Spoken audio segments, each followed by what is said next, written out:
Avui visitarem la conca minera d'Ogassa. Estem en un indret increïble que ens permet fer-nos una idea de com era aquesta zona just abans de l'explotació de les mines.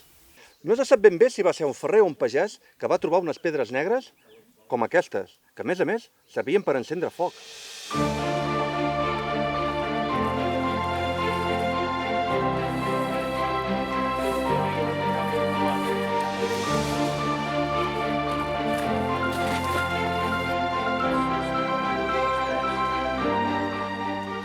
Com es pot veure, en algunes d'aquestes roques s'hi troben restes de vegetació fossilitzada.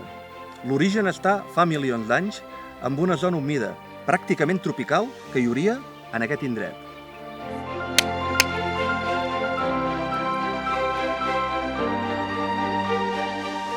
La formació de les valls i les muntanyes va generar un mar tancat. En aquest mar tancat es varen descomposar les restes vegetals, que per acció de la mateixa pressió d'aquestes restes vegetals varen formar el carbó i fins i tot una mica de petroli.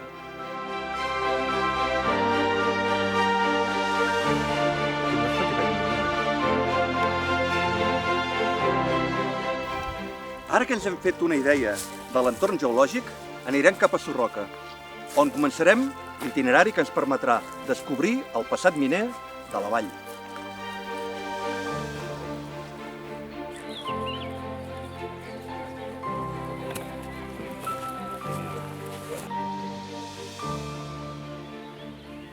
Aquest és el punt de partida de la senzilla caminada que us proposem. Trobareu més rutes tant a Wikiloc com al web de l'Ajuntament.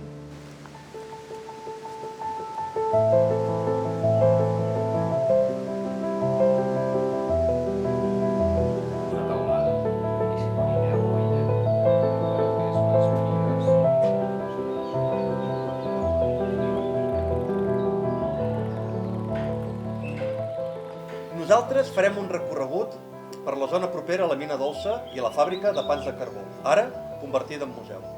Aquí coneixerem el senyor Enric Solà, que va viure de primera mà la vida dels miners.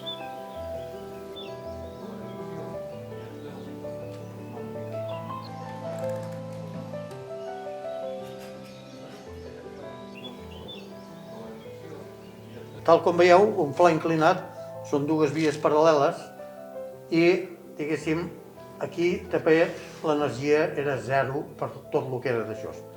Diguéssim, les plenes feien pujar les buides.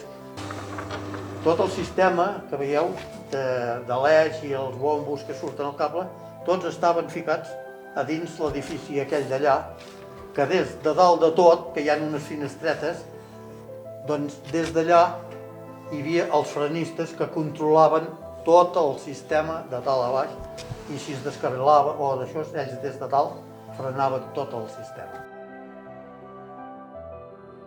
Això és un telefèric? No, diguéssim, és un aèreo, que és d'allà on baixaven el carbó, de dalt la muntanya, aquí baix, que l'estació aquesta d'aquí baix en deien a Can Mangol, que és aquí sobre mateix, més o menys té una distància, comptem més o menys d'1,5 quilòmetres, amb un desnivell gairebé 400 metres, i esclar, diguéssim, això és igual que un pla inclinat. Les plenes feien pujar les buides i tot això. Llavors aquí, arribaven aquí baix, també buidaven amb unes tramuges i d'aquí ja carregaven els vagons de fusta, que aquests vagons de fusta ja estaven destinats o per les fàbriques de ciment o anar cap a Torrelles per portar el carbó cap a Barcelona. I aquesta és també idèntica més o menys que el pla inclinat, que no havien de menester cap plaça d'energia. Aquest seria, doncs, el rovell de l'ou de la conca minera? Més o menys sí, perquè és allà on es concentrava, tota la majoria del carbó es concentrava a baix a la plaça Dolça, que hi ha la mina Dolça i tot això. En els seus entorns hi havia els plans inclinats i llavors ja pujant, diguéssim, per la conca trobaríem el que és la fàbrica dels pans o aglomerats que en deien i, diguéssim, aquí dins d'aquesta mateixa fàbrica també va ser el segon poble d'Espanya que va tenir llum elèctrica. Aquí, el 1885, es va inaugurar el llum aquí. Aquesta maqueta representa la premsa amb la qual es feien els pans de carbó. Exacte, vull dir que aquí, diguéssim, tot el procés d'aquesta màquina era agafar tot el carbó triturat que hi havia, que no podia anar, diguéssim, amb les calderes i tot això, doncs què van fer? Agafaven, ficaven el carbó aquí dins barrejat amb brea, que és un derivat del petroli, ho mesclaven a una temperatura de 80 i pico de graus i llavors la premsa anava fent els pans de carbó.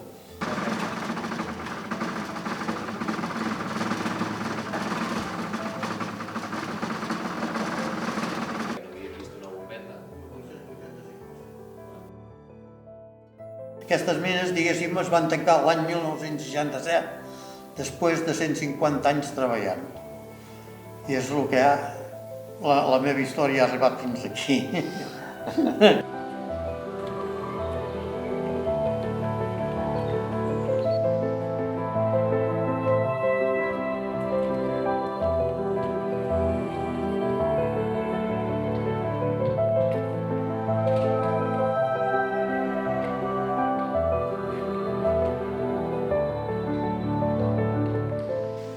La ruta comença aquí, en aquest bonic edifici, recentment restaurat.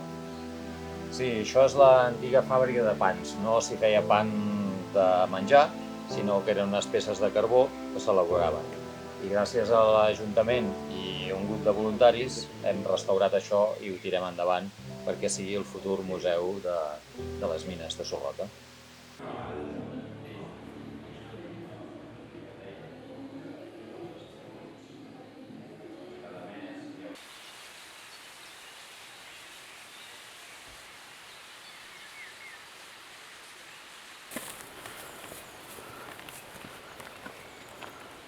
Sembla que no hi puges, Sí.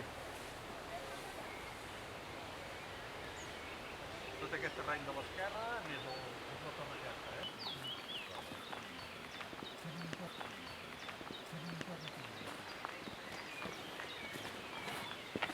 De veritat o és una de sobre? No, per aquí, no sé.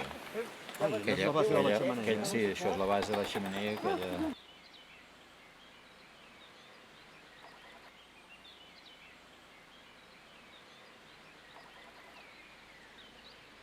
Un dels problemes d'aquesta zona minera era el transport del mineral, però això ja ho hem vist amb altres mines. Per salvar l'orografia del terreny es feien servir cables aeris, alguns dels quals venien aquí, veritat? Sí. Diguéssim, aquesta seria l'estació de Cal Armengol, que se'n deia, i això venia des de dalt la muntanya a uns 1.000 i pico de metres o 1.400. Tampoc sabem ben bé la llargada que hi havia i es baixava a través d'un aèreo, es baixava el carbó aquí, i aquí, tal com veieu, hi ha les boques de les tramuges, que aquí és on es carregava ja amb els vagons de fusta, i aquests vagons ja marxaven en direcció cap al plant petit que en dèiem aquí i en direcció a Toralles o les fàbriques de ciment. O també hi havia un bolquet aquí que baixaven el carbó per aquesta canal que queda aquí sota i era el que servia, aquest canal molt, era el carbó de més qualitat perquè no se l'emportessin, el tancaven aquí baix amb una tramuja. És el que servia molt tot això d'aquí. I el resto ja marxava, diguéssim, per vies exteriors.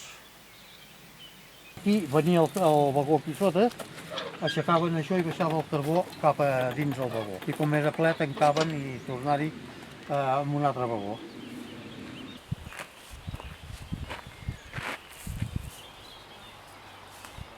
Aquesta és la zona del taller. Què s'hi feia aquí? Bueno, aquí, com diu la paraula, era el taller de reparació. Es reparaven les vagonetes, es feia tot el material que es necessitava per les mines. Dins de les mines hi ha fustes, doncs tot això hi havia fusters, hi havia gent que remenava metall, per tant, servei de manteniment, bàsicament. Però també darrere aquest edifici que veiem hi havia l'economat social, que era on compraven els productes els treballadors de la companyia.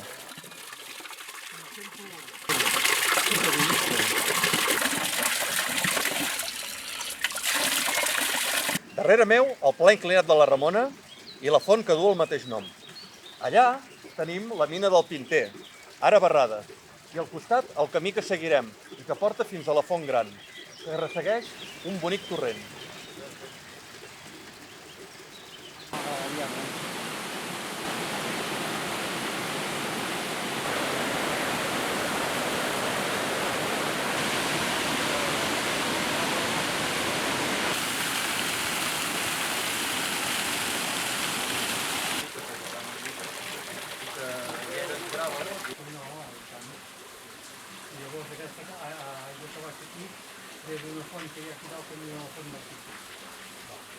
Aquesta és la font gran, però sembla més que una font.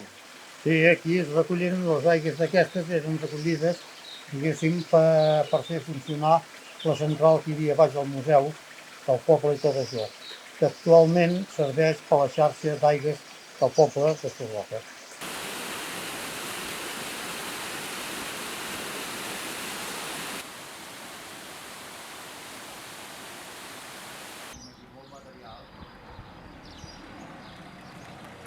Bona part dels miners vivien aquí. Això era com una petita ciutat.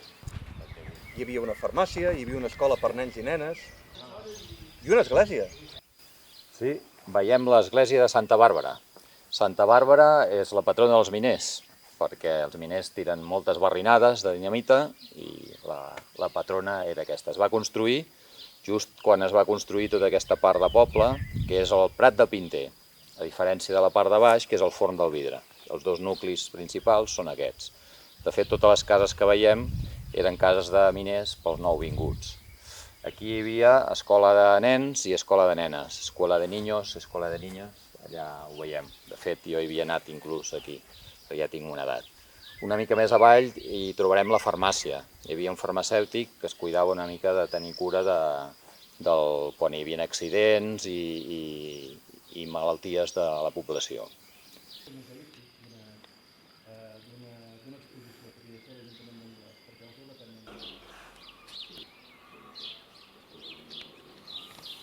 Doncs aquí al Prat de Pinter teníem també Cala Maria Petita. Aquesta casa, Cala Maria Petita, era un lloc de queviures i una sala de ball.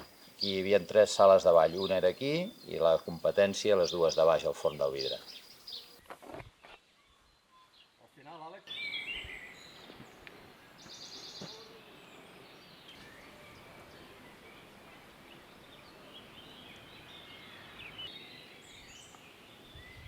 I aquest edifici tan distingit, què era?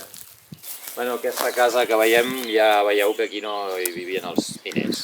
Aquesta casa era la torre del director, que era l'enginyer. L'enginyer canviava, de tant en tant el canviaven, i llavors les famílies anaven canviant. Cada X anys hi havia un director nou i venia a instal·lar-se aquí. És un lloc molt estratègic perquè ara està ple d'arbres aquí, no es veu, però des d'aquí es pot visualitzar tota la conca, tota la plaça Dolça i podia veure les maniobres del director i el funcionament una mica per sobre.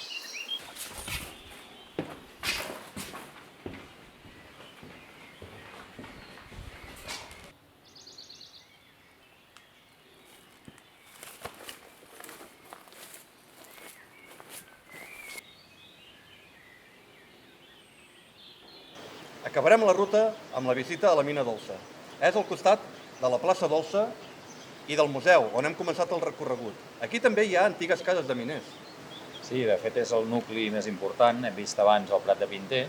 Hi havia un nucli de cases i aquí és on van fer moltes cases i de la gent que venia de fora a treballar.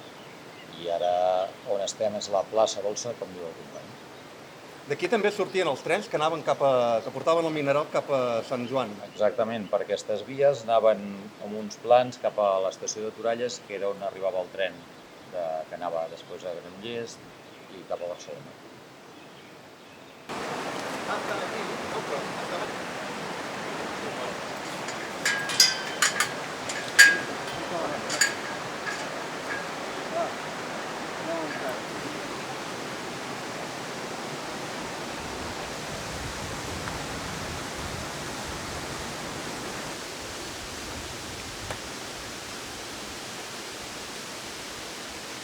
Aquesta és l'única mina del projecte preparada per rebre visites. Malgrat això, al final hi ha força aigua. Per això, ens calçarem botes d'aigua i ens posarem un casc per precaució.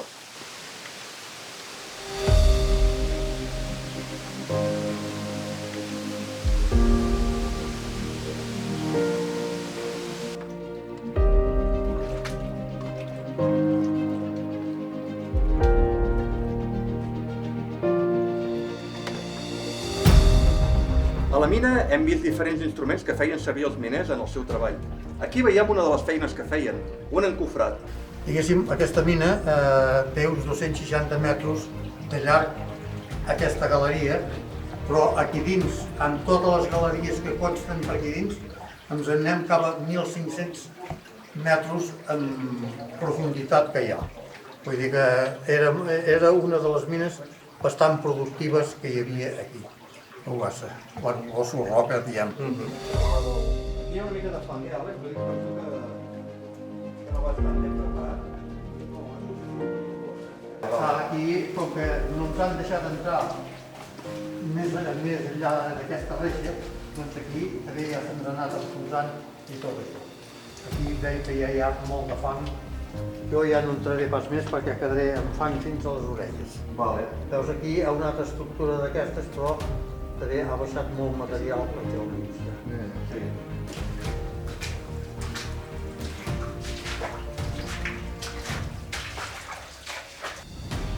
Sento molta aigua i sento fred als peus i veig que això és una taula de dificultat. Vale. Però està molt guapo, Àlex?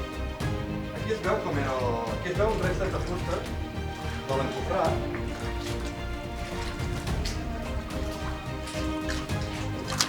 Està bé?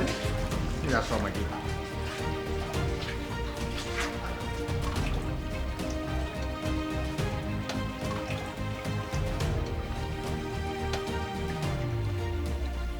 El carbó que s'estreia d'aquí era de tipus Ulla. És un carbó que té bastanta riquesa en carboni, entre un 75 i un 90%. Això vol dir que té una bona capacitat calorífica. Les aplicacions del carbó segurament les coneixem totes. La principal són les seves aplicacions com a font d'energia. El carbó subministra una quarta part de l'energia primària consumida al món, només superada pel petroli.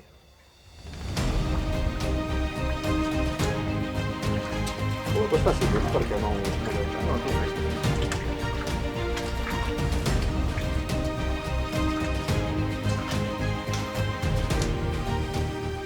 El carbó també s'utilitza en la fabricació d'acer. De totes formes, amb el fragment que nosaltres hem obtingut, no podrem obtenir gaire acer. Això sí, el portarem al laboratori per demostrar que hi ha carboni en el carbó.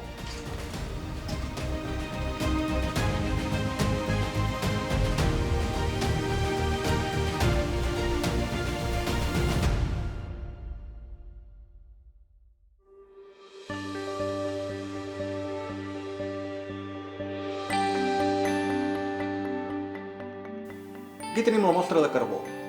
Per demostrar que conté carboni, l'esmicularem bé. N'agafarem una part i la barrejarem amb 5 parts d'òxid de coure.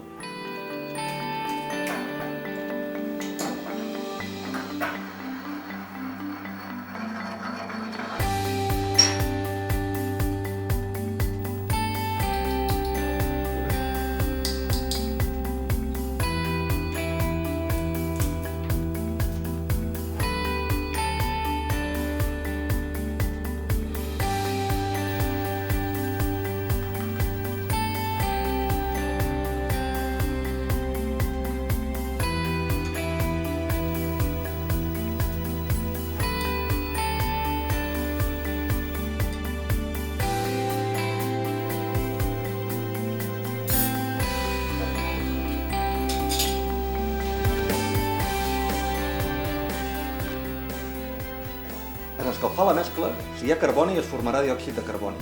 Aquest el forçarem a passar per aquest tub i al final el farem mollejar en aquesta dissolució d'hidròxid de bari.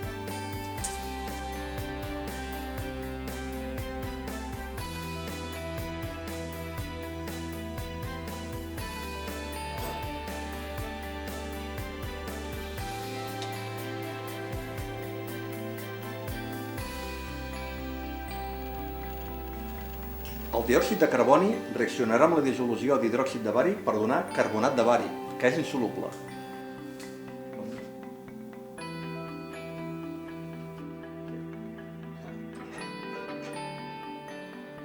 Efectivament, s'ha format un precipitat. Uau! A Ogassa hi ha carboni!